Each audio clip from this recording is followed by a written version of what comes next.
À ton avis, combien de femmes ont participé à la Route du Rhum Destination Guadeloupe depuis la première édition? Pas si évident, hein. Allez viens, on remonte l'histoire ensemble. Pour commencer, ce qu'il faut savoir, c'est que la course au large est l'un des rares sports individuels où les femmes et les hommes concourent ensemble. Et ce, depuis toujours. Il n'y a pas de classement féminin ni masculin, mais bien un classement général. Et ça change tout.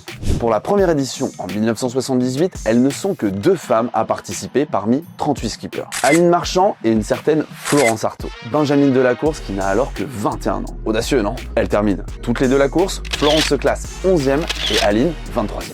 Ensuite, la course grandit. Entre 1982 et 1990, il n'y aura jamais plus de 2 femmes en même temps sur la ligne de départ, alors même qu'on est monté jusqu'à 58 participants. Et pourtant, en 1990, cette course, c'est une femme qui la gagne. Cette femme, c'est Florence Artaud. Face à l'océan, il n'y a pas que la force physique qui compte. C'est aussi la stratégie météo, la gestion du mental ou encore le sens marin.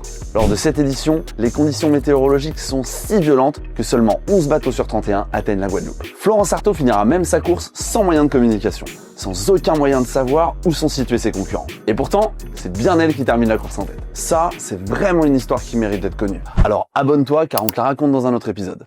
Après la victoire de Florence, il faudra attendre 1998 pour revoir des navigatrices au départ de la course. Et cette fois, c'est la jeune Britannique Ellen MacArthur qui fait déjà forte impression. Mais ce n'est que lors de l'édition de 2002, où 4 femmes sont engagées, que l'on verra Ellen MacArthur sacrée dans la catégorie IMOCA. Et pour la première fois, une autre femme monte elle aussi sur le podium, puisqu'Anne Cazeneuve termine 2e en classe de multi. Entre 2006 et 2018, elles sont entre 3 et 6 femmes à s'élancer à chaque édition. Comme tous les marins, certaines abandonnent pour cause de problèmes techniques ou de dématage, mais ce qu'il faut surtout retenir, c'est que les femmes ont continué de monter sur le podium et parfois même sur la plus haute marche de leur catégorie. Lors de la dernière édition en 2022, pas moins de 138 bateaux sont au départ, dont 7 barrés par des femmes. Un nouveau record dans l'histoire du Rhum. Depuis la première édition, ce sont 29 femmes au total qui ont pris le départ de la Route du Rhum Destination Guadeloupe. Et pour 2026 alors? Certaines femmes ont déjà annoncé leur volonté de participer, comme Violette d'Orange, Elodie Bonafou, Francesca Clapiche, Aina Baoza ou encore Pamela Lee, qui pourrait être la première Irlandaise à prendre le départ.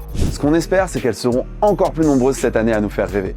Et pour le savoir, abonne-toi car la révélation du plateau sportif arrive très bientôt.